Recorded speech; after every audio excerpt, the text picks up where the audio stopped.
En 5400 avant Jésus-Christ, un événement fatidique s'est produit dans l'ancienne cité d'Éridu, qui allait transformer le monde connu de ses habitants. Le maître scribe de cette ancienne cité, Ndupsa, réussit à survivre à ce grand changement et à s'enfuir. Ndupsa n'était pas un écrivain ordinaire, mais un fidèle serviteur d'Enki, le prince Anunnaki, un dieu extraterrestre doté d'une technologie avancée et un chef important des dieux Anunnaki. Le fragment suivant de la première tablette présente le récit personnel et véridique du maître scribe d'Éridu, Ndupsa. Mon Seigneur, le grand Seigneur Enki, m'a appelé le 17e jour du 2e mois, la 7e année après la grande catastrophe. C'est un bon créateur de l'humanité, tout-puissant et miséricordieux. Lorsque le vent mauvais s'est approché de la ville, j'étais l'un des rares survivants d'Éridu à avoir fui dans le désert. Alors que je cherchais du bois dans la nature, j'ai vu un phénomène inhabituel et enchanteur, un tourbillon s'élevant du sud. Il brillait d'une lumière rougeâtre et ne faisait aucun bruit. Lorsqu'il a touché le sol, 4 pattes sont sorties de son ventre et il a disparu. Comprenant que j'étais en train de vivre une vision de Dieu, je me suis agenouillé sur le sol en signe de révérence. Lorsque j'ai levé les yeux, 2 messagers de Dieu se trouvaient à mes côtés. Ils avaient des visages humains et leurs vêtements brillaient comme du bronze. Ils prononcèrent mon nom et me rassurèrent. Le grand Seigneur Enki t'appelle. Ne crains rien, car tu es béni. Nous sommes ici pour t'emmener sur l'île du fleuve Magan, là où se trouvent les écluses. C'est ton refuge dans le pays de Magan. Pendant qu'il parlait, l'ouragan s'est transformé en un char de feu et s'est éloigné. Les messagers me prirent les mains. Ils me soulevèrent doucement et me portèrent rapidement à travers le ciel, entre le ciel et la terre. Sur l'île, à l'entrée de la grande demeure de Dieu, j'ai regardé la terre, les eaux, les plaines et les montagnes, jusqu'à ce qu'il me laisse là. Lorsque mes mains ont été relâchées, j'ai été entouré d'un rayonnement impressionnant qui m'a fait m'effondrer, comme sans vie.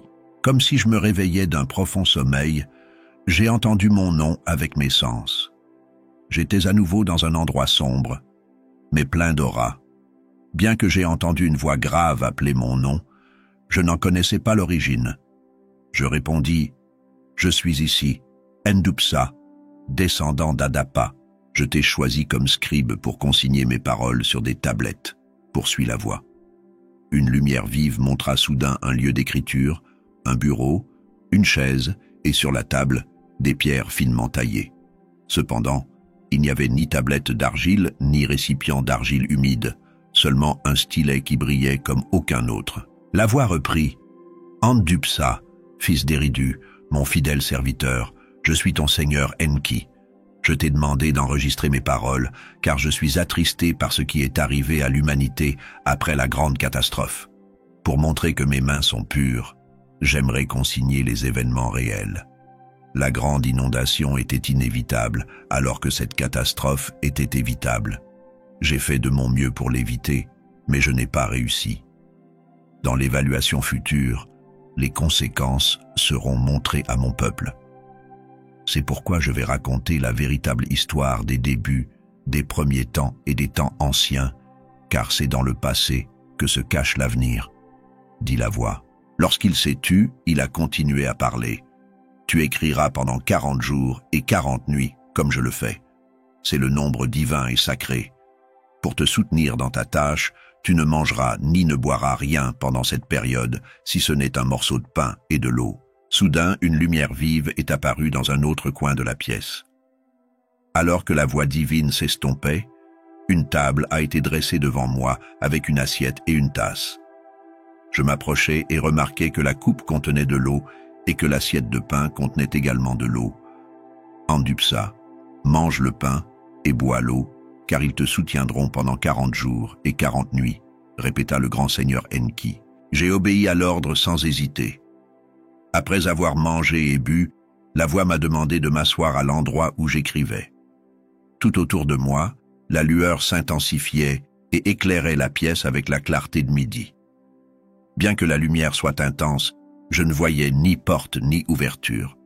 La voix demanda alors « Upsa, le scribe, que vois-tu » J'ai regardé la table brillante, les pierres et le stylet, et j'ai répondu « Je vois des tablettes de pierre, dont la couleur est bleue comme le ciel clair. De plus, je vois un stylet que je n'ai jamais vu auparavant. Son extrémité a la forme d'une griffe d'aigle, et son manche n'a pas la forme d'un roseau. La voix dit « C'est sur ces tablettes que tu inscriras mes paroles. Elles sont faites du plus beau lapis-lazuli, chacune ayant 2 surfaces planes. Une pointe de cristal divin et un manche d'électrum forment l'œuvre divine du stylet. Écrire avec lui sera aussi simple que de tracer sur de l'argile mouillée. Tu écriras 2 colonnes au recto de chaque tablette et tu feras de même au verso. Ne sélectionnez pas mes mots. J'ai touché l'une des pierres, dont la surface était lisse et douce comme une peau fine. Dans ma main, le stylet sacré ressemblait à une plume. Lorsque le grand dieu Enki a commencé à parler, j'ai commencé à conserver ses paroles au fur et à mesure qu'il les prononçait. Sa voix allait de l'autorité et de la puissance à de doux murmures, exprimant des émotions de joie, de fierté, de tristesse et d'angoisse. Une fois chaque tablette terminée, il passait à la suivante. « Andupsa, mon fidèle serviteur, tu as enregistré mes paroles pendant 40 jours et 40 nuits avec diligence, dit Enki en prononçant les derniers mots. Ta tâche est maintenant terminée. Prends une dernière tablette et écris-y ta confirmation personnelle. Place-la dans le coffre divin avec les autres tablettes afin que cet événement serve de témoignage. Dans le futur, les élus trouveront le coffre et apprendront tout ce que j'ai prescrit. Les paroles du Seigneur Enki représenteront alors la véritable histoire des débuts, des temps anciens et de la grande catastrophe. L'enregistrement réfléchi d'Andupsa préserve le testament divin d'Enki et révèle de profondes vérités et d'anciens secrets. Rejoignez-nous pour poursuivre ces anciennes révélations et percer les mystères du passé. En outre, ce livre est censé témoigner du passé perdu dans l'avenir. La vision s'arrêta sur ces mots, et moi, Andupsa, je commençai à placer les tablettes une à une dans le coffre divin et à les ranger dans le bon ordre. Sa surface était décorée d'incrustations d'or et faite de bois d'acacia. Maintenant, fermez le couvercle du coffre et verrouillez le cadenas, comme l'a dit Monseigneur Enki. J'ai suivi les ordres à la lettre. Le Seigneur Enki reprit la parole. « Andupsa, tu as parlé à un grand Dieu. » Après un moment de silence, il poursuivit. « Bien que tu ne m'aies pas vu, tu étais en ma présence. Tu es donc béni et tu seras mon porte-parole auprès du peuple. Dis-leur de mener une vie juste, car la justice promet une vie longue et prospère. Réconforte-les, car les villes seront reconstruites dans 70 ans et les récoltes repousseront. Il y aura la paix, mais aussi des conflits. De nouvelles nations prendront le pouvoir. Des royaumes s'élèveront et s'effondreront. De nouvelles divinités façonneront le destin à mesure que les anciens dieux se retireront. L'avenir, que j'ai prédit dans mes paroles sur le passé, se réalisera, et le destin régnera à la fin des jours. Tout cela, Andupsa, tu dois le communiquer au peuple. » Le voyage céleste d'Alalou s'est poursuivi à l'approche de l'énorme planète Kisha, que nous appelons Jupiter. Les tempêtes turbulentes et les couleurs changeantes de la planète offraient un spectacle étrange. Des éclairs jaillissaient, comme si Kisha la défiait. Alalou, submergé par la taille et la confusion de cette planète gigantesque, s'efforça de retrouver ses repères. Mais à mesure que Kisha s'éloignait, la détermination d'Alalou se renforçait. Son objectif restait clair. Il devait traverser la région connue sous le nom de Triangle martelé, une ceinture d'astéroïdes géants.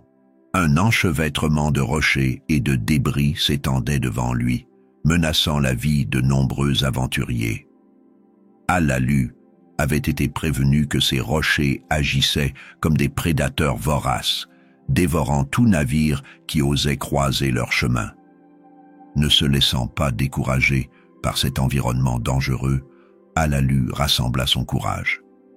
Il savait qu'un or légendaire était caché dans cette ceinture d'astéroïdes et que son destin l'attendait au-delà, si les anciennes prophéties étaient vraies. Avec une détermination sans faille, Alalu lança une volée de missiles sur la dense ceinture d'astéroïdes, activant les pierres de feu de son vaisseau. Le cri de défi d'Alalu résonna dans le vide, tandis que les missiles se frayaient un chemin à travers les rochers tumultueux. « Ouvrez pour votre roi. Je m'appelle Alalu, un guerrier de Nibiru, armé de mon vaisseau et de mes armes. Rien ne se dressera sur mon chemin. Mon destin est la gloire et le royaume céleste. » Miraculeusement, le bracelet martelé s'ouvrit devant lui, révélant un couloir sombre à travers le chaos. Au fur et à mesure qu'il avançait dans l'immense étendue traîtresse, Alalu éprouvait un sentiment de triomphe et laissait derrière lui les innombrables âmes qui avaient péri dans sa tentative. La 6e planète du Panthéon céleste, Mars, un monde rouge-brun qui marquait la progression de son voyage, fut traversée par Alalu lorsqu'il émergea de l'anneau martelé. Son chemin le mène maintenant vers le Soleil. Alalu vit alors une nouvelle planète, la Terre, entourée d'une impressionnante couverture de pôles enneigés, d'océans bleus luxuriants et de masses terrestres vibrantes. C'était la fameuse Clé, la 7e planète appelée Terre. En orbite autour de la planète, Alalu s'émerveille de sa beauté et de sa diversité. Pour explorer les profondeurs de la planète, il activa le rayon de pénétration de son vaisseau. Il découvrit ainsi non seulement des signes de vie, mais aussi la présence de métaux lourds précieux dans le noyau de la planète. Lorsque le vaisseau céleste d'Alalu s'approcha du Nouveau Monde, la vision scintillante de l'or était indubitable. À la surface dansait une lumière qui révélait une abondance de métaux précieux. « Je l'ai trouvé », s'exclame Alalu, mais son excitation initiale se transforme rapidement en une peur profonde. Comment atterrir en toute sécurité s'il se rend compte de la situation? Un atterrissage d'urgence sur la terre ferme serait dévastateur, tandis que plonger dans l'eau pourrait entraîner une chute irréversible. La gravité de ce nouveau monde était forte, et le vaisseau spatial d'Alalu commença à briller de façon inquiétante. L'atmosphère du vaisseau était plus chaude et plus instable que celle de Nibiru. Le cœur d'Alalu battait la chamade, tandis que le vaisseau tremblait violemment. Soudain, un grondement sourd traversa le vaisseau et des éclairs de lumière apparurent. Cependant, l'atterrissage du vaisseau fut violent. Alalu perdit connaissance, son corps était immobile et ne réagissait pas. Il avait l'impression que le temps n'avait plus de sens, qu'il dérivait d'un bout à l'autre de la planète. Lorsqu'il reprit enfin ses esprits, Alalu réalisa qu'il avait survécu. Le premier Anunnaki, Atlantia, avait atteint la clé de la Terre. Il avait atterri sur la terre ferme, au bord d'un grand marécage. Ouvrant la porte de son vaisseau, Alalu commença ses premières expériences sur cette planète impressionnante. Alors qu'il marchait dans les marais, jusqu'à ce que le froid s'insinue dans ses os, il se souvint de son isolement. Il était seul, loin de Nibiru, peut-être ostracisé à jamais. Alalu ressentit une grande perte à l'idée de sa famille, de sa royauté, de la lutte avec Anu et des risques du bracelet martelé. Nibiru ne semblait plus qu'un lointain souvenir et la peur envahissait son cœur. Pour se réapprovisionner, il regagna son vaisseau avant d'être terrassé par une fatigue accablante. Alalu sombra dans un profond sommeil, et ses pensées étaient remplies du sens de l'histoire et de son propre voyage. Alalu, qui avait été formé dès son plus jeune âge au commandement et à l'érudition, n'était pas seulement un personnage secondaire de leur histoire, il avait été préparé à ce voyage extraordinaire par sa formation auprès du grand Anshgal et par la sagesse d'Ensha. Alalu se souvient qu'il avait parlé avec un sage des anciens mystères de la création de Nibiru et des temps qui l'ont précédé. Cette connaissance l'avait conduit sur cette planète lointaine qui s'appellerait un jour la Terre. Avant l'apparition de nombreuses planètes dans la Voie lactée, il existait dans notre système solaire un monde gigantesque appelé Tamat. Cette planète régnait non seulement sur son propre royaume, mais aussi sur le système stellaire d'Orion. Après les grandes guerres d'Orion, sa souveraine, Tiamat, la reine dragon draconique, a établi un lien important entre différents êtres cosmiques dans un royaume qui dépassait les civilisations connues. La puissante reine dragon Tamat et le grand roi Atlante Anu de Nibiru ont uni leurs forces, créant une nouvelle génération d'hybrides. Cette union extraordinaire a donné naissance à 12 humanoïdes géants, mesurant entre 30 et 35 pieds de haut et possédant à la fois des caractéristiques humanoïdes et reptiliennes. Dans l'histoire de Nibiru, ces hybrides, en qui Anu avait confiance, étaient connus sous le nom d'Igigi, une immense force de travail. Cependant, cette paix fut de courte durée. Un conflit éclata entre les Atlantes et les dragons hybrides de Tiamat, dirigés par son fils Kingu, qui mesurait entre 50 et 60 pieds de haut. Tiamat avait offert à Kingu 2 trésors célestes, les tablettes cosmiques du destin, qui lui permettaient de contrôler l'orbite des planètes, et une grande quantité de l'or de Tiamat. Le vaisseau mère de Nibiru a lancé des attaques dévastatrices sur Tamat pendant les batailles célestes, entraînant la destruction de la planète. Les restes de Tiamat sont ce que nous connaissons aujourd'hui sous le nom de Terre ou de Clé, bien que la reine Tiamat et Kingu aient survécu. Ce cataclysme a conduit à la formation de la ceinture d'astéroïdes, autrefois connue sous le nom de bracelet martelé. La Terre, qui contenait à l'origine beaucoup d'or, est devenue une légende pour les Anunnaki de l'Atlantide. C'était le secret du commencement, une histoire de querelle divine et de bouleversement cosmique qu'Alalu connaissait bien. De l'or fut découvert dans le bracelet martelé, confirmant les anciennes légendes et les vérités de ses ancêtres. Lorsqu'Alalu se réveilla d'un sommeil indéfini, il se trouva à l'aube d'un nouvel environnement. La fuite de Nibiru marquait le début d'un nouveau chapitre. Lorsqu'il quitta son vaisseau, la lumière du soleil sur Terre était aussi faible que sur Nibiru. Alalu respire profondément pour évaluer la qualité de l'air. Il se rendit compte que les rayons du soleil étaient écrasants lorsqu'il sortit. Peu après, il s'est retiré pour enfiler des vêtements de protection et un dispositif de collecte. S'avançant sur le sol marécageux, il examina l'eau et découvrit qu'elle était impropre à la consommation. Elle était trouble, verdâtre et pleine de poissons. Sans se décourager, Alalu s'avança dans les collines et traversa une végétation luxuriante et des arbres fruitiers. Il goûta un fruit et se délecta de son goût sucré. L'humidité sous ses pieds et le calme de l'étang devant lui permirent d'autres explorations et découvertes. L'exploration d'Alalu dans ce nouveau monde mystérieux ne faisait que commencer. La promesse de son voyage, qui l'amenait des conflits célestes de Nibiru aux vastes terres vertes de la Terre, était de découvrir des secrets qui changeraient le destin des deux mondes. Avec un espoir prudent, Alalu plaça le dispositif de collecte dans les eaux de ce monde nouvellement découvert. Cette fois, les résultats sont prometteurs. L'eau est potable. Il se réjouit. Le nouveau monde lui fournit de l'air, des fruits comestibles et de l'eau pure. Mais un sifflement soudain interrompit son plaisir. Alalu scrute l'environnement avec l'appareil de collecte qu'il tient à la main et neutralise rapidement la source du bruit. Un corps mince et sans membres, aux yeux furieux et à la langue tendue, se trouvait devant lui, un être étrange et immobile. Il ne ressemblait à rien de ce qu'il avait vu sur Nibiru. Alalu se demanda s'il s'agissait d'un gardien des eaux ou de quelque chose de plus sinistre. Alalu quitta l'être mystérieux et retourna à son vaisseau pour prendre des provisions supplémentaires. Alors qu'il se dirigeait vers sa destination, la lumière du soleil diminua rapidement et le paysage s'assombrit. À l'improviste, une énorme sphère rouge s'éleva à l'horizon et devint d'un blanc éclatant. Alalu fut très impressionné par ce spectacle céleste qu'il pouvait observer depuis son navire. Le jour approchant, Alalu se prépare à examiner l'or qu'il a trouvé. Équipé du matériel nécessaire, il part explorer les eaux.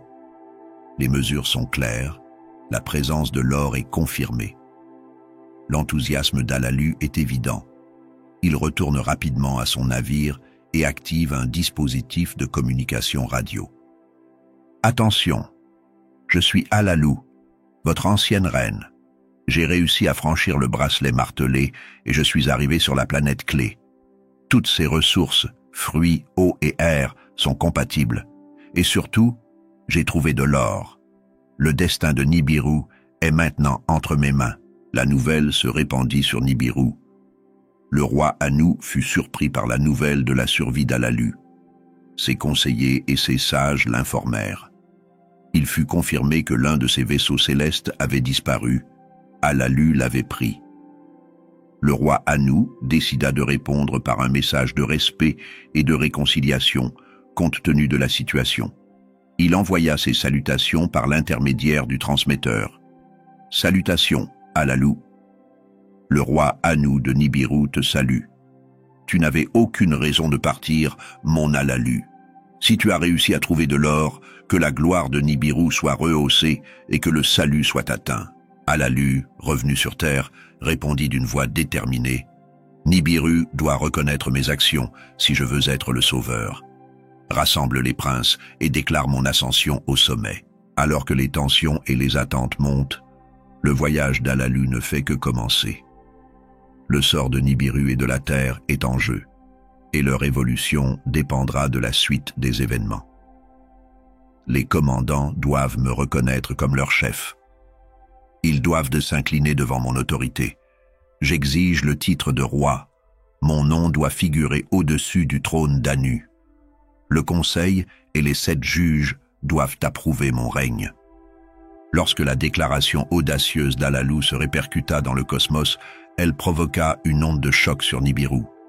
Parmi les conseillers, il y eut du désarroi et de l'agitation à l'idée, autrefois inimaginable, de démettre Anu, le roi en place, de ses fonctions. Ils remettent en question la légitimité des affirmations d'Alalu. Était-il vraiment vrai qu'il avait trouvé l'or du salut ou s'agissait-il d'un canular? Au milieu de ce désordre, le plus ancien conseiller parla sérieusement. Alalu était sous mon commandement. Les batailles célestes et les traditions de l'immense planète Tamat, riche en eau, et de ses sources d'or, font partie des anciens secrets d'avant Nibiru, qu'il connaît parfaitement. Si Alalu a effectivement traversé le bracelet martelé et a rencontré son destin sur la clé, la 7e planète, alors son savoir est incontestable. Cependant, un autre prince d'Anu s'oppose aux exigences d'Alalu. Alalu ne peut pas imposer de conditions. Il est à l'origine de ses malheurs et a perdu son trône dans la lutte. S'il a vraiment découvert de l'or, il faut le vérifier. Même s'il l'a, cela suffira-t-il? Yapte, le silence règne dans l'assemblée.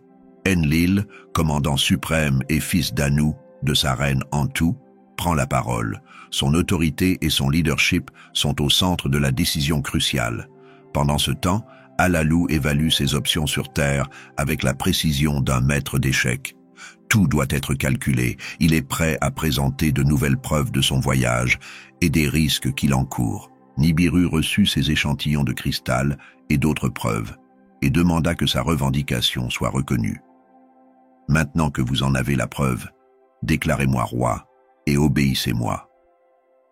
Le message d'Alalu était clair et indiscutable. Bien que choqués, les sages confirmèrent que leur preuve allait au-delà du brassard martelé. L'assemblée se réunit à nouveau pour délibérer. Enki, fils aîné d'Anu et gendre d'Alalu, prit la parole avec diplomatie et sagesse. Moi, fils d'Anu et époux de la fille d'Alalu, je propose d'unir nos factions. Je serai l'ambassadeur d'Anu. Je prendrai l'or d'Alalu et l'apporterai à Nibiru. En nommant Alalu roi de la terre, si le salut est confirmé, nous développerons une nouvelle stratégie pour déterminer l'avenir du trône de Nibiru. La proposition d'Enki trouve un écho favorable auprès de l'Assemblée et son approche est jugée appropriée. Le Conseil approuva son plan et attendit le jugement d'Anu. Au centre de cette confrontation épique se trouvait le destin des deux mondes. L'affirmation d'Alalu redéfinirait-elle le destin de Nibiru, ou une nouvelle voie serait-elle empruntée sous la direction d'Enki? Il était clair qu'Enki se rendrait sur Terre, extrairait l'or de ses eaux et jetterait les bases d'une nouvelle compétition pour le trône de Nibiru.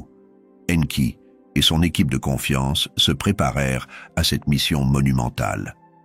Enki décida de ne pas suivre la méthode d'Alalu, qui consistait à percer le bracelet martelé avec des armes de terreur.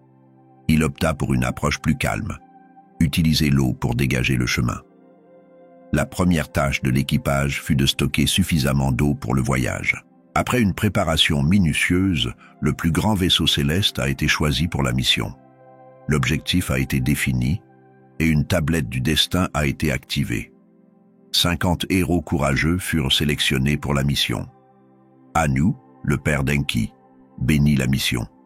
Enki, mon fils aîné, souhaita à Anu que ton voyage soit sûr et que le succès te ramène à Nibiru. De plus, la mère d'Enki, Ninul, et sa femme, Damkina, lui firent leurs adieux lorsqu'il monta à bord du vaisseau céleste. Anzu, le premier commandant du navire, dont le nom signifie « celui qui connaît le ciel », conduit le navire depuis le ciel de Eni. À l'approche du brassard martelé, l'opération commence. Au lieu d'armes, ils ont utilisé des jets d'eau pour faire exploser la ceinture d'astéroïdes. Les premiers succès ont été accueillis avec enthousiasme, mais une alarme a rapidement été tirée. En outre, la quantité d'eau utilisée est plus importante que prévu, ce qui laisse peu d'eau pour les pierres à feu du vaisseau, qui doivent être réapprovisionnées. Mars, connu sous le nom de Lahmu, était sa prochaine station. Le vaisseau spatial s'est habilement posé sur la Terre rouge.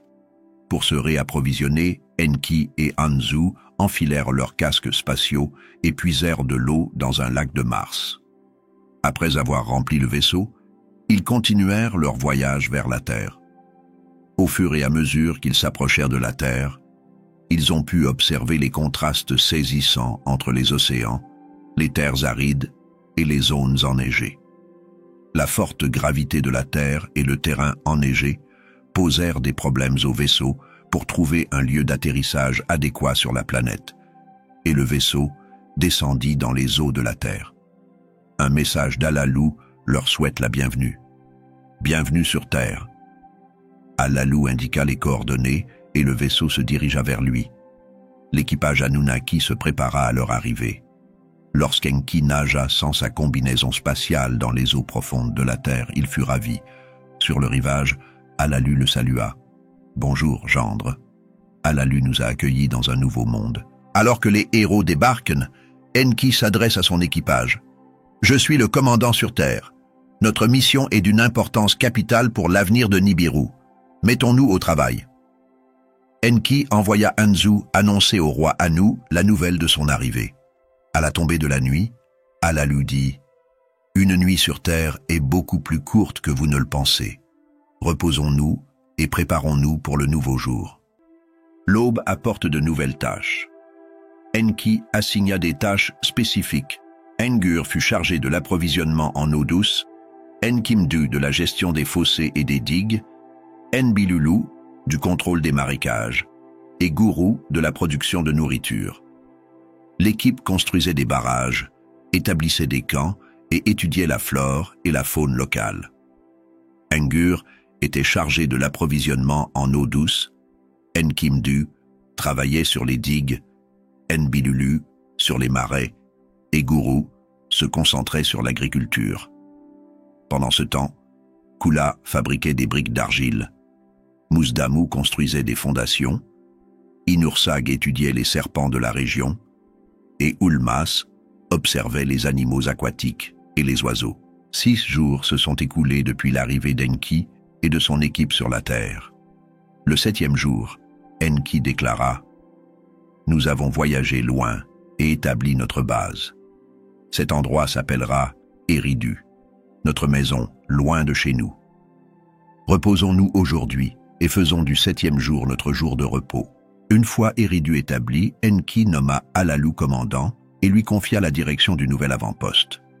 À la fin du 7e jour, ils commencèrent le vrai travail.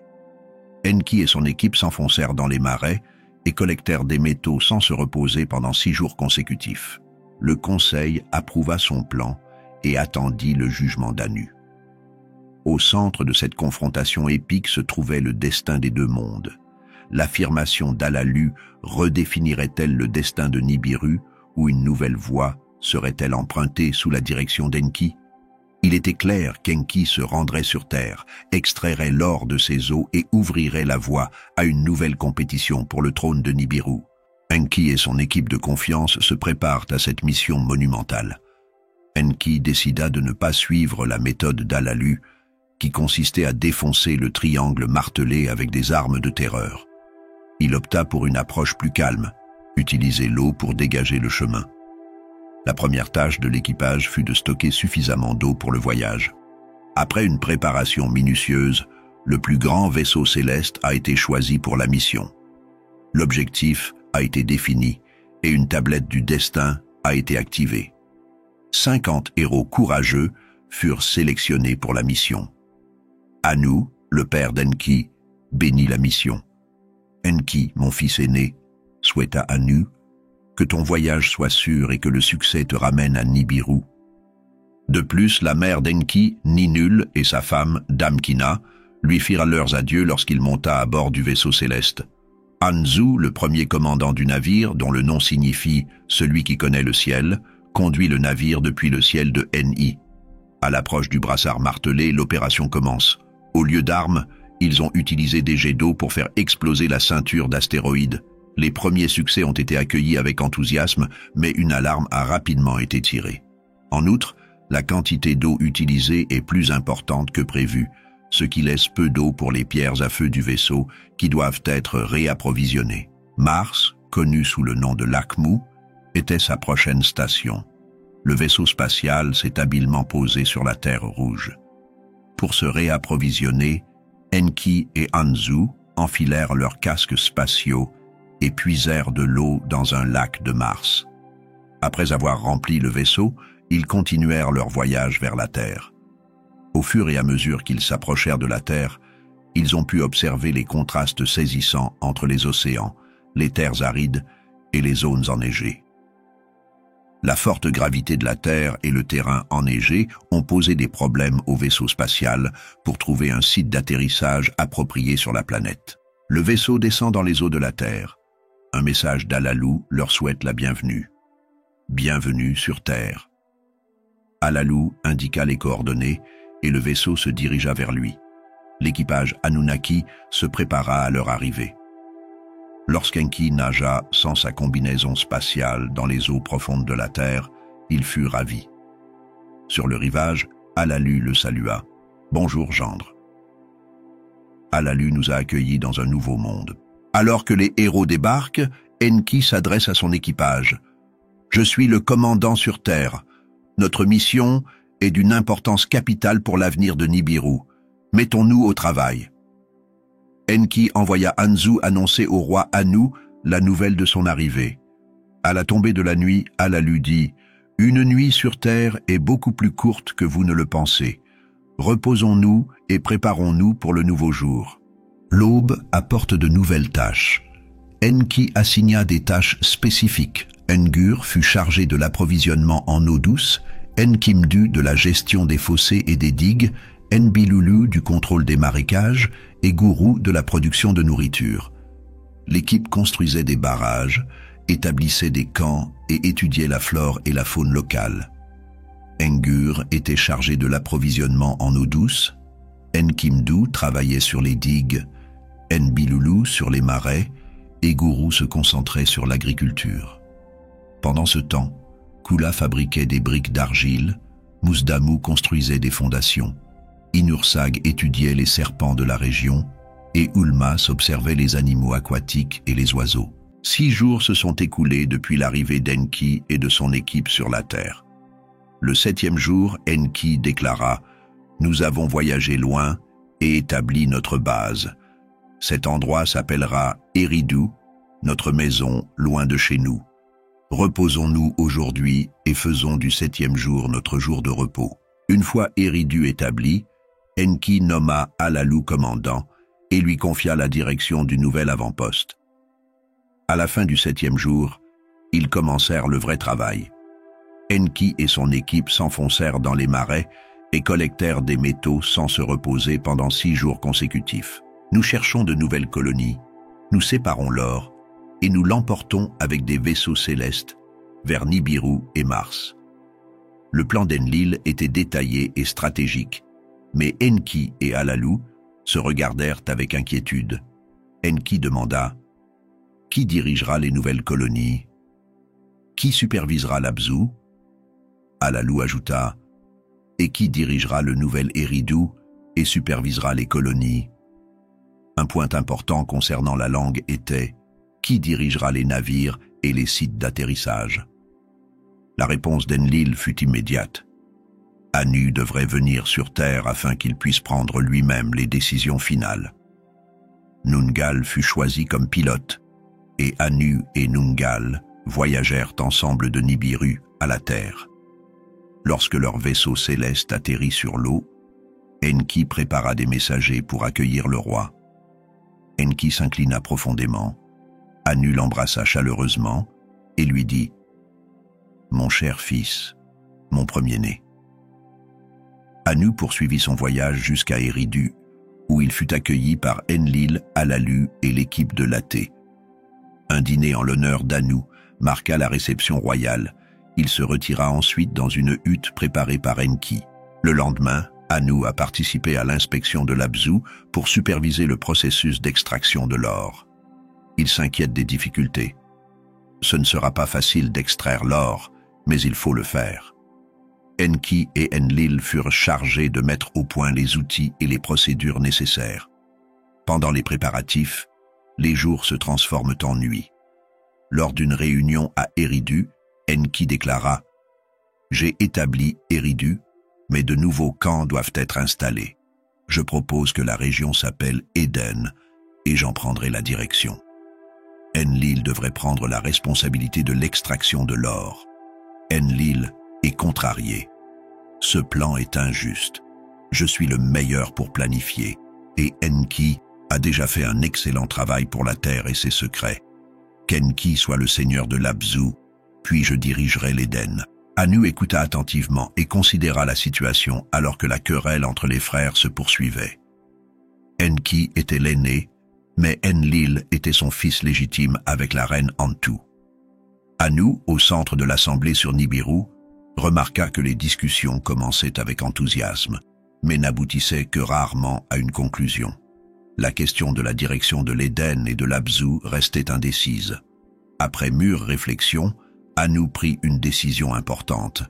Il est temps que le destin définisse nos rôles. Le destin détermine la destinée de notre peuple. Laissons le destin s'exprimer. Ainsi, le destin rendit son verdict. Anu retourna sur Nibiru pour y poursuivre son règne. Enlil dirigea les opérations dans l'Éden et Enki prit le commandement de l'Abzu. Anu déclara « Enlil supervisera l'expansion de l'Éden, chargera l'or dans les vaisseaux et dirigera les Atlantes jusqu'à ce que la Terre soit entièrement sécurisée.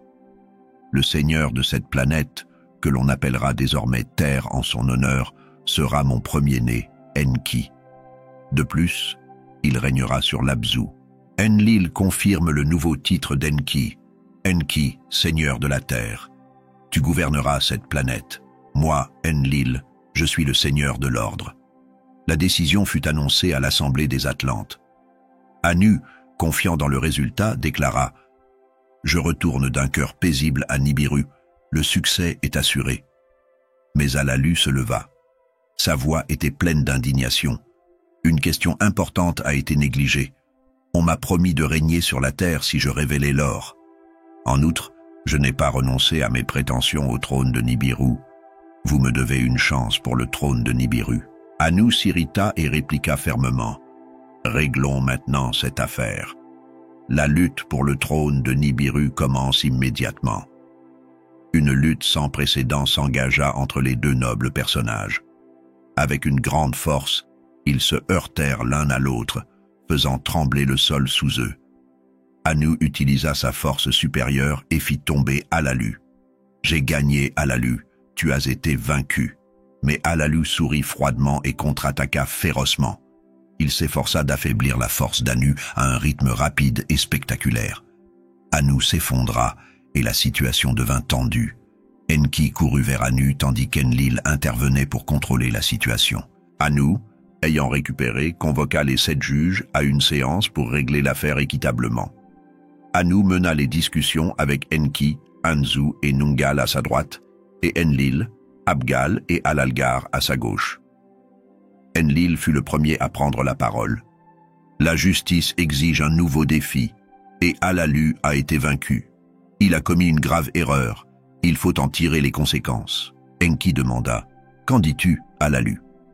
D'abord silencieux, Alalu finit par dire « J'étais le roi légitime de Nibiru, et Anu était mon allié en parole. J'ai régné jusqu'à ce qu'Anu prenne le trône. Craignant pour ma sécurité, j'ai fait un voyage dans un monde étrange, où j'ai trouvé de l'or. On m'a promis de retourner à Nibiru. Cependant, Enki a été nommé souverain de Nibiru et Enlil souverain de la terre, et j'ai été destitué.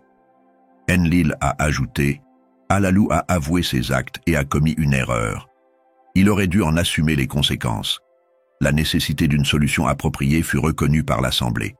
Il fut suggéré qu'Alalu passe le reste de son temps lié à la terre. Le roi de Nibiru réfléchit aux options et décida « Exiler Alalu. Il m'accompagnera sur Nibiru, mais il n'y mettra pas les pieds. Il restera sur Mars et passera ses journées dans la solitude. Un petit vaisseau céleste assurera l'atterrissage en toute sécurité. » La décision fut prise à l'unanimité. Anu alla de l'avant. Nungal conduisit le grand vaisseau. Nungal retourna avec d'autres Atlantes sur Terre pour continuer les opérations d'extraction de l'or, tandis que je resterai sur Nibiru. La question étant réglée, l'avenir de Nibiru et de la Terre est déterminé. La lutte pour le pouvoir était terminée, et la voie à suivre était claire.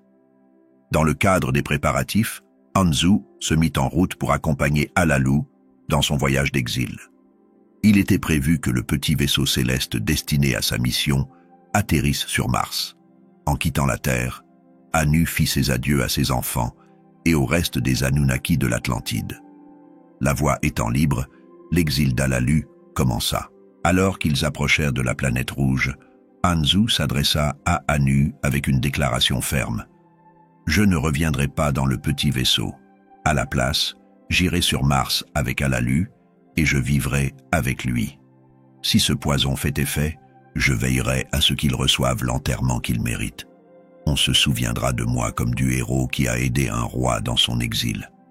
Sur cette étrange planète, je vois des choses que les autres ne voient pas. » Alalu, avec beaucoup d'enthousiasme, versa des larmes de loyauté et d'honneur pour ce qu'Anzu avait démontré. Impressionné par la dévotion d'Anzu, Anu répondit « Je te fais ce serment, Anzu.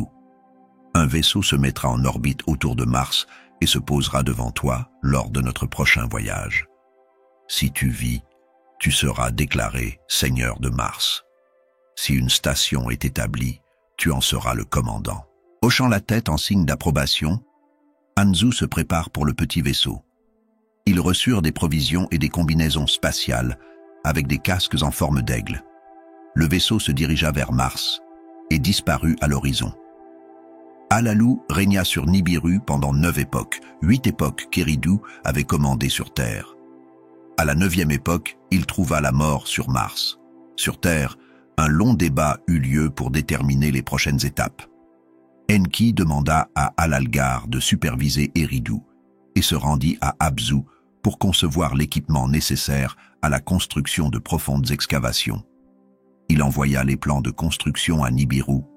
À Edin, Enlil explora la terre et compta les montagnes, les vallées, les rivières et les plaines, où il fut impressionné par les montagnes enneigées du nord d'Edin et commença à construire une base pour les vaisseaux célestes.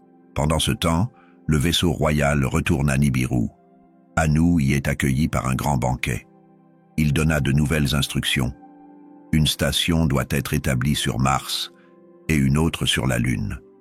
Pour les vaisseaux célestes entre Nibiru et la Terre, nous devons établir de nouvelles routes. Nous prévoyons de créer une nouvelle classe de vaisseaux spatiaux et de former un groupe d'Atlantes appelé Igigi pour ces missions.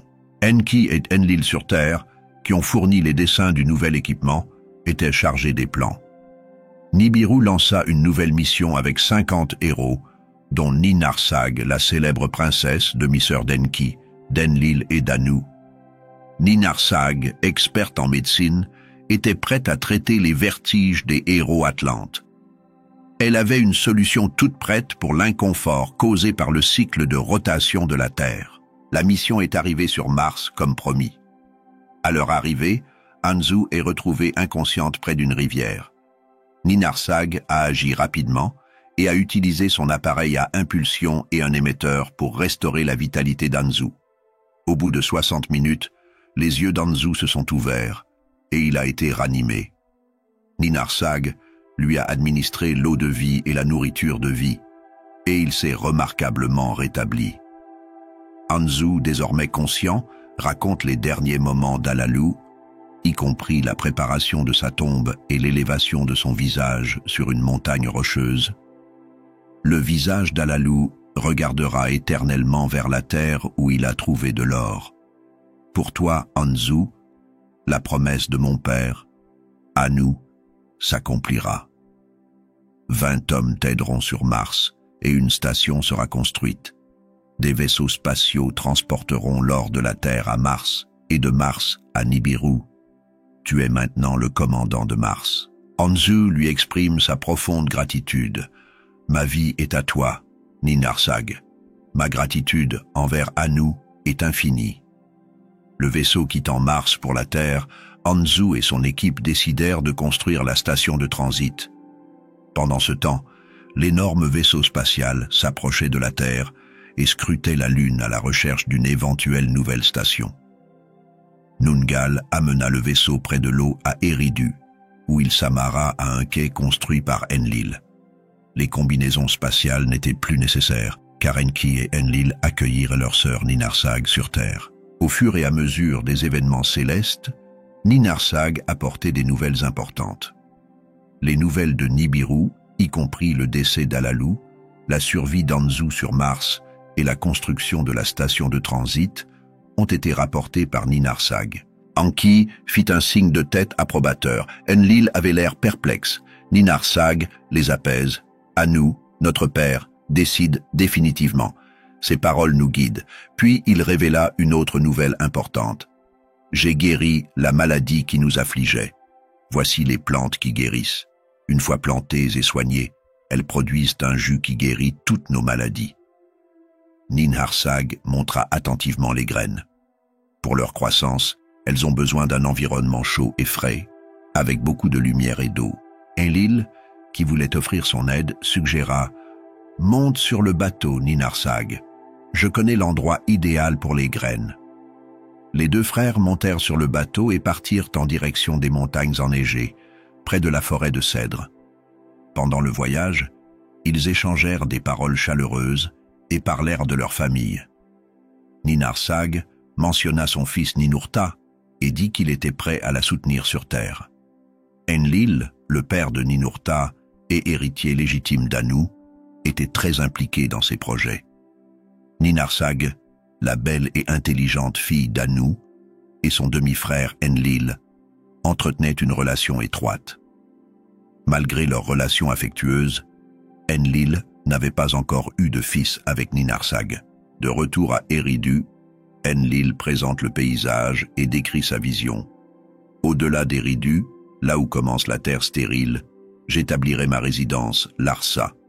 Ce sera mon centre de commandement, situé sur les rives du Buranu, le fleuve aux eaux profondes. À proximité, une future ville, Lagash, sera développée. Une ligne centrale reliera Lagash à une autre ville, Shurubak, la ville refuge. Shurubak, chère sœur, sera ta ville et mènera à Nibruki, la connexion entre le ciel et la terre. C'est là que tu trouveras les tablettes de la destinée qui superviseront nos conquêtes. Enlil présenta une tablette de cristal et expliqua les plans d'un site d'arrivée pour les vaisseaux de Nibiru. Ninarsag fut enthousiasmé et impressionné par la complexité des plans d'Enlil. Cependant, Ninarsag apprécia l'idée d'une ville dédiée au processus de guérison et dit « N'allons pas au-delà des plans de notre père et n'offensons pas Enki. Sa sagesse et sa beauté sont tout aussi profondes. Pendant ce temps, Enki avait ses propres projets. Sa tâche principale consistait à construire des habitations pour les Atlantes et sa propre demeure dans l'Abzu, une terre prospère et fertile qui s'étendait au-delà des eaux de l'Éden. Enki explora les rivières et construisit sa maison dans les eaux courantes. La place des profondeurs a été conçue par Enki. Elle devait permettre aux Atlantes d'accéder au noyau terrestre et d'en extraire de l'or. L'or serait décomposé et transporté dans des vaisseaux célestes pour être finalement livré à la station sur Mars. Des extraterrestres vinrent sur la planète, certains sous le commandement d'Enlil vers l'Éden, d'autres vers Shurubak avec Ninharsag et d'autres encore avec Enki. Enlil mena des missions célestes sur Nibruki, tandis qu'Enki voyageait souvent entre Eridu et l'Abzu pour superviser les activités. Au fur et à mesure du développement de la station martienne, des progrès ont été réalisés et de nombreux géants atlantes, connus sous le nom d'Igigi, ont contribué à sa construction. Le 7e jour, jour de repos institué par Enki, Anu fit une importante déclaration après 2 époques. Le décret d'Anu fut entendu par 600 personnes, dont Enki, son conseiller Izimut et d'autres personnages importants. Enlil, Ninharsag et leurs compagnons regardaient les émissions depuis l'Éden. Anzu et son équipe étaient également présents sur Mars. Anu s'adresse à l'Assemblée. « Saluez chacun d'entre vous, vous êtes les véritables héros de Nibiru, des sauveurs. Vos mains tiennent le destin de notre planète. On se souviendra éternellement de vos actes et vos noms seront vénérés.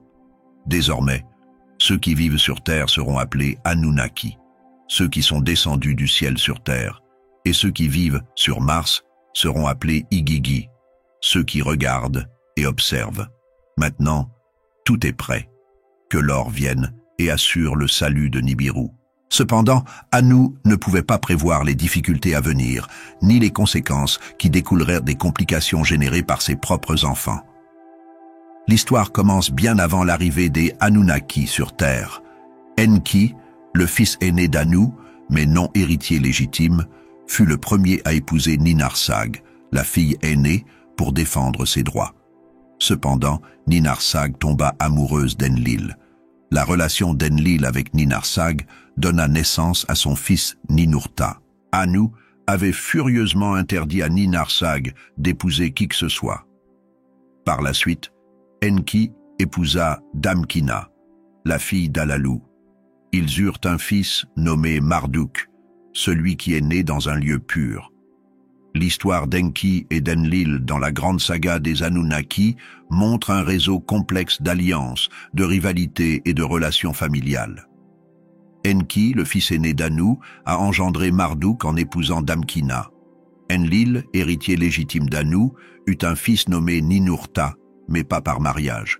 C'est ainsi que commença l'histoire d'Enlil sur Terre, hors de l'influence de Nibiru. Alors qu'il se baignait dans les eaux froides des montagnes, Enlil tomba amoureux de Sud, l'une des servantes de Ninharsag. Il emmena Sud dans la forêt des cèdres et lui offrit l'élixir des fruits de Nibiru, qui poussaient maintenant sur Terre. Leur lien était fort, et Enlil exprima ouvertement son intention. Sud, cependant, révéla sa virginité et qu'elle n'avait jamais été embrassée auparavant.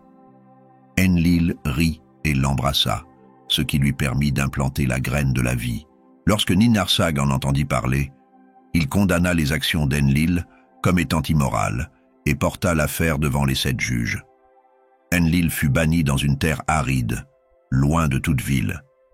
Il fut emmené par son pilote Abgal sur un terrain rude et inhospitalier.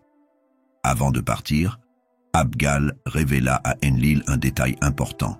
« Enlil, je n'ai pas choisi cet endroit par hasard. Enki a caché les armes de terreur du vaisseau d'Alalu dans une grotte voisine. Si tu les récupères, tu pourras gagner ta liberté. » Cela incita Abgal à partir, laissant Enlil seul. Pendant ce temps, Sud, enceinte du fils d'Enlil, se confie à Ninharsag. Elle annonça à son commandant que l'enfant était de lignée divine. Ninarsag envoya cette nouvelle à Enki, le seigneur de la terre, et Enki réunit à nouveau les 7 juges pour une consultation. Au cours du procès, Sud fut interrogé sur la possibilité d'épouser Enlil. Après avoir accepté, Enlil revint d'exil et épousa Sud, connu sous le nom de Ninlil, la bien-aimée du mandat.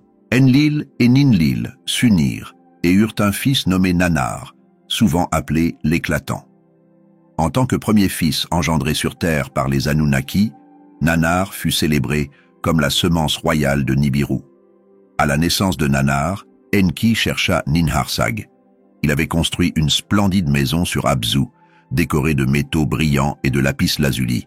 Enki invita Ninharsag à quitter sa dévotion à Enlil et à le rejoindre. Ninharsag hésita un instant, mais Enki fut déçu de constater que seules des filles étaient nées de leur union. Enki était déterminé à avoir un fils et poursuivit ses efforts. Ninarsag le maudit parce qu'il n'a pas répondu à ses attentes et qu'il est atteint de maladies débilitantes. Le conseiller d'Enki, Izimut, intervint pour atténuer la malédiction de Ninarsag. Enki avait juré d'éviter l'influence de Ninarsag et, grâce à son aide, il fut libéré de la malédiction. Ninarsag retourna à l'Éden, où elle accomplit le commandement d'Anu de rester célibataire. Enki se consacra alors à sa famille et fit venir sur terre son fils Marduk et sa femme Damkina. Nergal, Gibil, Ninagal, Ningishzida et Dumuzi, son plus jeune fils, sont les 5 autres fils d'Enki et de Damkina. Enlil et Ninharsag, quant à eux, ont amené leur fils Ninurta sur terre. Enlil et sa femme Ninlil eurent également un autre fils, Iskur. Ainsi, 2 clans puissants, les descendants d'Enki et d'Enlil, s'installent sur la planète. Cela déclenchera un conflit majeur, connu sous le nom de guerre des dieux, Is. L'or a été extrait de la terre et transporté sur le site d'atterrissage. De là, les Igigi ont transporté l'or jusqu'à la station de transit sur Mars, puis l'ont envoyé sur Nibiru. Pour soigner et protéger les blessures de la planète sur Nibiru, l'or a été réduit en poudre fine et dispersé dans l'atmosphère. L'or terrestre a lentement mais sûrement guéri les dégâts sur Nibiru. Enki construisit une impressionnante résidence à Eridu qui s'élevait dans le ciel comme une montagne. Il y vécut avec Damkina et Marduk et enseigna à ce dernier diverses techniques.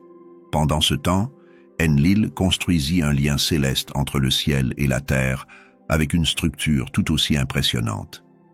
Les échos de ses actions se répercutèrent sur Nibiru et sur Mars. Les Anunnaki se trouvaient à un tournant où la force cosmique et les mystères anciens s'entremêlaient.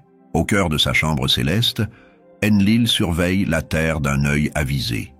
Son satellite noir, véritable prodige technologique, lui permettait de surveiller les moindres recoins de l'univers. Enlil s'occupait des énigmes du Soleil et de la Lune et consignait ses découvertes dans des formules cachées. Le zénith céleste fut perfectionné, les 12 maisons furent établies et la sphère solaire marquée de 12 symboles. Les tablettes de la destinée brillent dans la grande résidence royale et des ouvriers infatigables travaillent jour et nuit. Ils étaient impressionnés par les cycles de la terre et emportaient avec eux de petites quantités du breuvage de guérison. Les Anunnaki de l'Éden se sentaient épuisés, leurs forces s'amenuisaient. Le dur travail sur Abzu et les difficultés constantes des Igigi sur Mars avaient créé une atmosphère tendue. Suivant les instructions d'Anu, le commandant de Mars, Anzu, fut appelé sur Terre. Enki et Enlil sont chargés de lui montrer les mystères de l'Abzu et le lien céleste de Nibruki. Anzu, qui avait promis de soulager les Igigi surchargés, y vit l'occasion d'acquérir plus de pouvoir. Son véritable objectif était de voler les tablettes de la destinée. Arrivé dans la chambre d'Enlil, Anzu avait l'intention de s'emparer des tablettes. En route vers le site d'atterrissage, où les Igigi l'attendaient déjà pour le couronner nouveau seigneur de la Terre et de Mars, il s'empara des tablettes de la destinée et sortit de leur champ de vision. Enlil, observant le vol, fut rempli de colère. Il se tourna immédiatement vers Enki et exigea des réponses sur la trahison d'Anzu. À Nibruki, les Anunnaki se réunirent pour demander le jugement d'Anu, L'ordre était clair, capturer Anzu et récupérer les tablettes volées. Bien qu'Anzu, avec les tablettes en sa possession, soit presque invincible, Ninurta se prépara au combat. Des lances et des flèches furent lancées sur Anzu, mais elles ne l'atteignirent pas. Ensuite, les Anunnaki préparèrent une arme puissante, le missile Til. Alors que Ninurta et Anzu s'approchaient, le missile devait être lancé pour générer une tempête de poussière et de feu.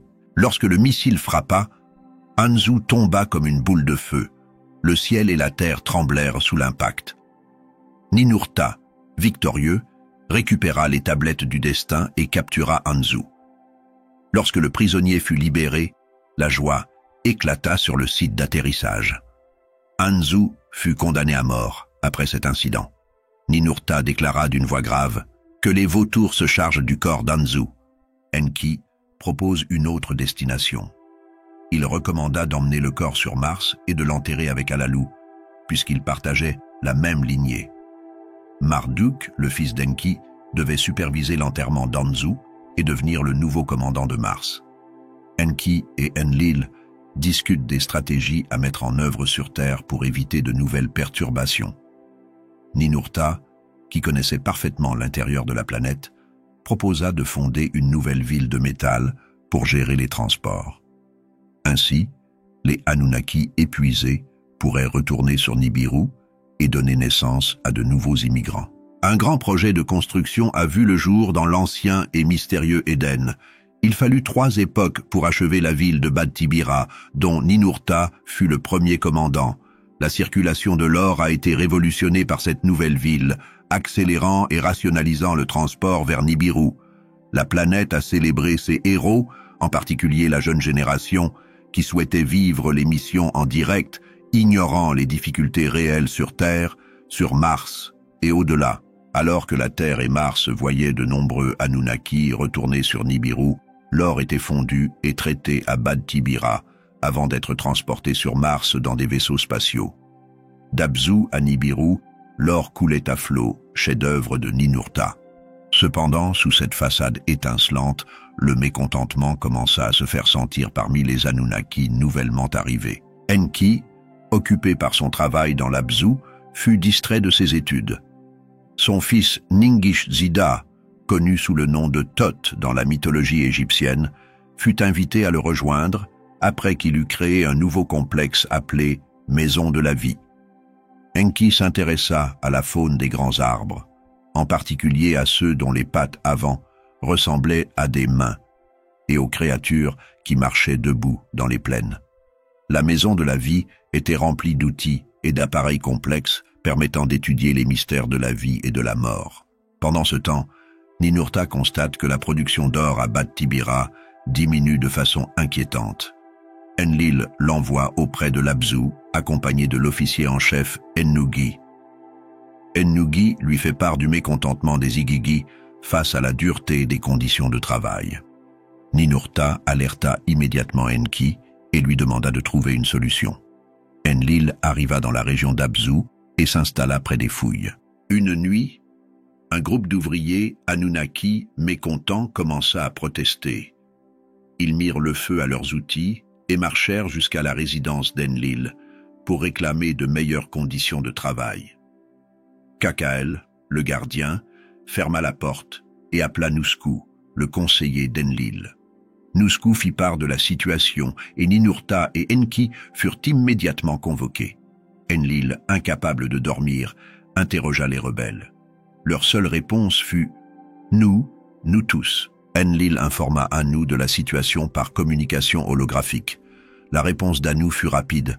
« Nous avons besoin de l'or. Le travail ne peut pas s'arrêter. » Enki, considérant la situation, reconnut que la révolte n'était pas contre Enlil, mais contre la charge de travail insupportable. L'officier en chef Ennugi confirma que l'augmentation de la température sur Terre rendait le travail insupportable.